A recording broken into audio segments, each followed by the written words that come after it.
The chamber lights dimmed without warning. From the vaulted ceiling, banners flickered to life, casting the sigils of the Allied Council in pale, ghostly light across the polished obsidian floor. The sound of boots echoed like a war drum as two squads of soldiers filed into position, rifles angled toward the center. There, surrounded by shadows, 6 predator cubs crouched low. Their fur bristled, golden eyes reflecting the council fire like molten coins. One growled, a low, rumbling warning that carried farther than its small frame should allow. "Contain them!" the High Chancellor's voice thundered, his words cutting through the silence. "Before they decide to bare their teeth!" Gasps rippled through the gallery. Cadets whispered nervously, recalling the last time a predator cub had defied authority. It had ended in blood. Professors leaned forward, eyes narrowing, data slates clutched like shields. The guards advanced in formation, each step measured, synchronized, mechanical. Plasma rifles glowed faintly, humming with restrained power. Above, crimson surveillance drones rotated, their lenses focusing with predatory precision. "Do not hesitate," the Chancellor barked, raising one hand as though pulling the strings of the entire hall. "These creatures are unstable. They are a danger to us all. Remove them at once." The words hit like a detonator. The cubs hissed and pressed closer together, claws scraping sparks across the chamber floor. One snapped its jaws, the sound sharp as broken glass. Another's growl deepened into something primal, a warning that reverberated against the obsidian walls. The crowd held its breath, every eye in the room locked onto the spectacle. Fragile predators cornered, soldiers closing in, history waiting to be written. In the far corner, barely noticed, a young human cadet remained still. She made no move, spoke no word, yet her presence lingered like a quiet fault line beneath a mountain, unseen but inevitable.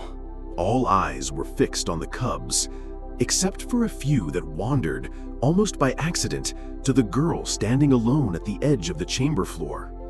She wore no gleaming medals, no heavy armor like the guards, only the plain uniform of a cadet ranked so low most never bothered to remember her name.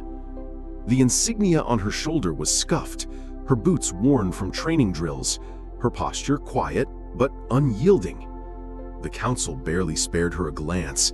To them she was invisible, a shadow on the floor, an irrelevant witness to a trial already decided. "Why is she even here?" one general muttered, his voice low but dripping with disdain. "Ranked 97th, barely passed her last trial, hardly qualified to handle a data slate, much less them." He gestured sharply toward the growling cubs. The council didn't answer, his gaze never wavered from the predators. To him, the girl was beneath notice. But the cubs noticed. Between their snarls and hisses, their eyes darted, brief, flickering glances toward the small human who hadn't moved since the decree was given. Her hands hung loose at her sides, not clenched like the soldiers, not trembling like the cadets in the gallery. Her breathing was steady, her gaze calm, her silence deliberate. Inside, though, a storm churned.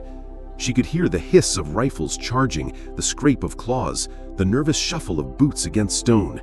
Every instinct screamed to step forward, to shout, to plead, but she knew what it would cost. A cadet out of line before the High Chancellor was an offense that could end her career before it began. Still, her mind replayed every moment she had spent with the cubs in training pens, late at night when the instructors had gone. She remembered the smallest one, how it had limped on a twisted paw until she wrapped it in her jacket. She remembered the way they listened, not to commands barked with force, but to tones softened with patience. The council didn't know those moments. The guards didn't care. But the cubs remembered. One of them turned its head fully now, eyes locking with hers across the chamber. A low growl rumbled in its throat, not aimed at her, but at the soldiers drawing closer. The others shifted too, their attention splitting between the advancing rifles and the still figure in the shadows. For the first time, someone in the gallery noticed. "They're looking at her," a professor whispered, astonished. "Not at the guards, at her." But the words were drowned in the rising clamor of orders, the heavy boots of soldiers closing the final distance, and the girl's silent resolve hardening like steel. The first guard cursed as the cub snapped at his gauntlet, sparks flying where claws scraped armor. His visor fogged with his own breath, and he staggered back, eyes wide though no one could see them. "They're resisting," barked the sergeant. "Push forward, now!" Another guard tried to obey, swinging his rifle toward the nearest cub. The muzzle glowed, energy building, but the cub's growl thundered so loud it silenced even the hum of the plasma. It was no longer the sound of a cub. It was the promise of what it would one day become. The soldier froze. One by one, the cubs pivoted. The sound of claws screeching against stone sent a shiver through the chamber, like nails dragged across glass. In unison, they snapped into formation, shoulders squared, tails raised, eyes burning like fire in the dark. Gasps, murmurs, a ripple of disbelief. And then, stillness. The girl stood behind them, haloed in the golden glow reflecting from their eyes. She hadn't spoken, hadn't moved, yet the cubs stood like soldiers at attention, facing down an army meant to control them. "By the stars," a counselor whispered, knuckles white as she gripped the edge of her throne. "This isn't possible," muttered another, voice shaking. "They're supposed to answer only to dominance, to fear, not this." From the gallery above, cadets leaned over the railing. One student's voice broke in awe. "They're not resisting the council, they're protecting her." The chancellor slammed his fist on the armrest. The sharp crack echoed like a gunshot. "Do not stand idle," he thundered. "Seize them! Seize her if you must!" The soldiers flinched, but didn't move. Every eye darted to the line of cubs, their bodies coiled like springs, lips peeled back to reveal fangs meant for killing. The growls vibrated in the floor, in the ribs of every person present, so deep it rattled the air. One cub snapped its jaws, clack, so sudden that a drone overhead faltered mid-hover. Sparks hissed from its lens, as if even machines could feel fear. The guards exchanged nervous glances. Their rifles trembled, lights flickering as trigger fingers twitched but refused to act. "Sergeant," the chancellor barked, "I gave you an order." The sergeant's voice cracked, betraying the fear his armor couldn't hide. "Chancellor, if we move, they'll tear us apart." Silence dropped heavy again, broken only by the cub's low rumbling chorus. The girl still hadn't spoken. Her hands remained at her sides, palms relaxed, fingers steady. Her eyes lifted, not at the council, not at the guards, but at the cubs in front of her. A connection passed between them, invisible yet undeniable, like the current of a storm running beneath the earth. One cub pressed closer, brushing its flank against her leg. Another lashed its tail protectively across her boots. The smallest lowered its head, ears flat, but its eyes never left the soldiers. The gallery erupted in whispers again. "They're choosing her. She hasn't given a command. They're acting of their own will." The chancellor's voice cut through like steel dragged on stone. "This is defiance. This is corruption. Restrain them all, now." But no one moved. Not the guards, not the professors, not even the drones that hovered uncertain, as though caught between protocol and survival. The cubs had redrawn the lines of power, and for the first time in living memory, the chamber obeyed them. The silence that followed was suffocating. It pressed against the chamber walls, settling heavy on every throat, every chest, until even the drones above seemed to hover more quietly. Then the whispers began. "They stood for her. It can't be. This breaks every law of dominance." The counselors exchanged looks, some aghast, some pale with fear. One elder slammed his hand down on the arm of his throne, his voice trembling with anger. This is an outrage. Predators do not bow to humans, they consume them. Yet they haven't, another murmured, eyes narrowed in thought. They protect her instead. The gallery erupted into a low storm of voices, cadets gasping, professors clutching at their robes. Students pointed toward the girl, their faces lit with both awe and terror. The sound swelled like a tide, 1,000 small voices struggling to make sense of what their eyes insisted was real. The chancellor stood, his dark robes cascading like thunderclouds.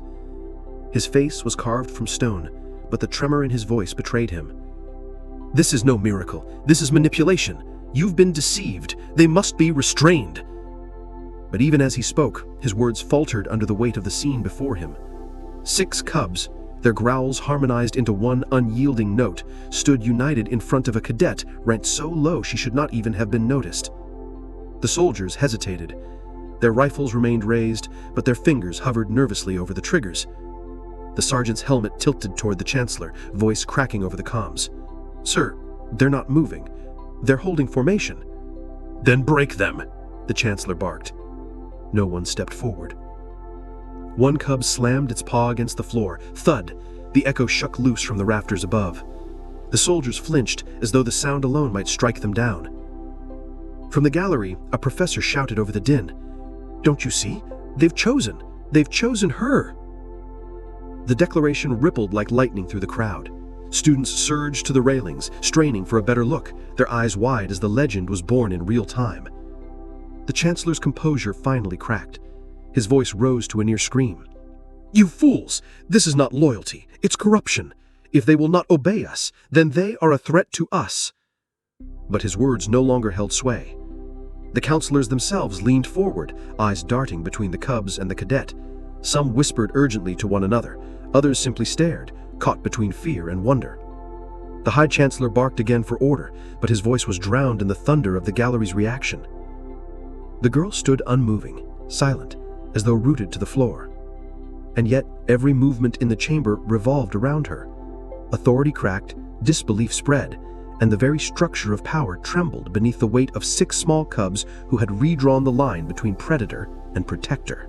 The hall still rang with echoes of the Chancellor's fury, but beneath it all there was something heavier. Silence from the soldiers, hesitation from the council, awe from the gallery. Power was shifting, and everyone felt it. And then she moved. The cadet who had stood so still, so quiet, finally lifted one hand. Not a command, not a fist raised in dominance, but an open palm held steady in front of her. The effect was immediate. The cubs lowered their heads, their growls softening into a low hum that resonated like purring thunder. In perfect unison, they sat, tails curling neatly around their paws. The movement was so disciplined, so precise, it looked less like instinct and more like ritual, yet no one had given them an order except her silent gesture. The smallest cub pressed against her leg, nuzzling the worn fabric of her uniform. Another leaned closer, its flank brushing hers as if anchoring itself to her presence. Their eyes glowed with a strange warmth, not the feral fire of predators, but something gentler, something chosen. Gasps rippled through the crowd. "They obeyed her," a cadet whispered, voice shaking with awe. "Not the chancellor, not the guards, her." The professors exchanged frantic looks, one scribbling notes so fast his slate beeped in protest.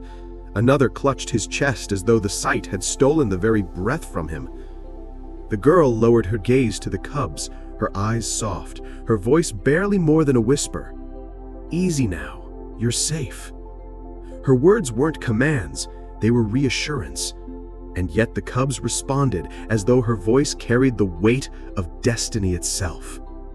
Their ears flicked forward, bodies relaxing. One gave a soft churring sound, a call of trust, not threat. Inside, her heart pounded. She remembered nights alone in the pens when she had fed them quietly after the instructors had gone. She remembered the one who had limped, the way she'd wrapped its paw, whispering comfort while it trembled. She remembered laughter when one cub had tried to mimic her posture, wobbling clumsily on two legs before tumbling into her arms. And now they remembered too. The gallery fell into silence, captivated. The counselors stared, their authority draining into disbelief. Even the chancellor's lips moved without sound, his fury smothered by the undeniable truth before him. The cubs had not been tamed. They had not been broken. They had chosen. And they had chosen her. The chamber was no longer a place of order. It was a storm, and every voice in it was a wave. Counselors leaned across their gilded thrones, robes flaring as they hissed at one another. "We cannot allow this," one spat. "If cubs obey a cadet, what happens when she commands an alpha?" "You saw it as clearly as I did," another retorted, voice taut. "No command was given. This was choice." "Choice?" scoffed a third. "Predators do not choose. They bow to power or they die. Unless..." He trailed off, eyes flicking toward the girl, suspicion etched deep. The chancellor pounded his staff against the floor. Sparks of light rippled outward, yet even the display of authority could not smother the unease. His voice cracked with the strain of clinging to control. "If you let this stand, you doom us all. Today it is 6 cubs, tomorrow it will be 60, then 600. They will gather under her like moths to a flame, and the empire itself will burn." But his words faltered against the silence that followed, because the thought he tried to banish was the very thought already blooming in every mind present. From the gallery, a young cadet whispered as if voicing prophecy, "If they chose her, others will too." A professor scribbled furiously into a slate, his voice breathless. Recorded evidence. They formed a line, a guard line, as if by drill, without a command, without hesitation. "This is unprecedented." Another leaned over, whispering in awe, "Not unprecedented, legendary." And that word took root. For long after the council adjourned, long after the cubs had been led away at the girl's side, the witnesses would carry the memory with them. They would whisper it in mess halls, in barracks, in shadowed corners of the academy. They would retell the story, embellish it, reshape it into legend. The day 6 predator cubs defied the council and chose a human instead. And in the retelling, it would grow. Children not yet born would one day sit wide-eyed as their teachers spoke of a girl who stood against authority without raising her voice, without drawing her blade, and was obeyed by predators destined to terrify worlds. Soldiers in far-flung outposts would carve her likeness into barracks walls, a talisman of loyalty earned rather than commanded. Generals would study the formation those cubs had made, not as anomaly, but as doctrine. Trust is strength, choice is power. The chancellor tried once more, desperation bleeding through his iron mask. "Do you not see the danger? You will turn myth into rebellion. If they can be swayed by kindness, they can be turned by anything. This is not order, it is chaos dressed as loyalty." But already some counselors were exchanging new kinds of glances, not of fear, but of calculation. A bond like this could not be dismissed. It could be weaponized, harnessed, or worse, inspire others. And in the gallery, the cadets were no longer whispering. They were watching the girl with something else in their eyes. Not pity, not curiosity, but belief. The weight of history pressed down on the chamber. Everyone felt it, the sense that something irreversible had been set into motion. The cubs had not only formed a line of defense, they had redrawn the boundaries of power, and no decree from the chancellor could erase that. The chamber was a storm of voices, counselors bickering, soldiers whispering, cadets craning forward with wide eyes. Yet through it all, the girl and the cubs remained the still point at the center of the storm. The chancellor rose to his full height, robes cascading around him like the shroud of a dying sun. His voice, ragged with desperation, clawed at the silence. Enough! This spectacle ends now. Tell us, girl, what trick have you used? What sorcery binds them to you? The girl did not answer. She lowered her hand, letting it fall gently to her side. The cubs followed the motion, relaxing further, their growls fading into a low, unified hum. "Speak," the Chancellor demanded, his voice cracking. "Why do they obey you? Why do they defy us for you?" Every eye in the chamber fixed on her. The gallery hushed, as though the universe itself leaned in to hear her response. Even the drones stilled, their lenses narrowing to pinpoints of crimson light. The girl stepped forward, not boldly, not arrogantly, but with the calm grace of one who had no need to prove herself. The cubs shifted with her, a wall of fur and muscle moving as one, their tails brushing the floor in rhythm. She met the Chancellor's gaze, and though her voice was soft, it carried through the hall with the weight of 1,000 drums. "Because I never left theirs." The words landed like a blade through stone. Simple, undeniable, unshakable. Silence swallowed the chamber. No counselor dared speak, no soldier dared breathe.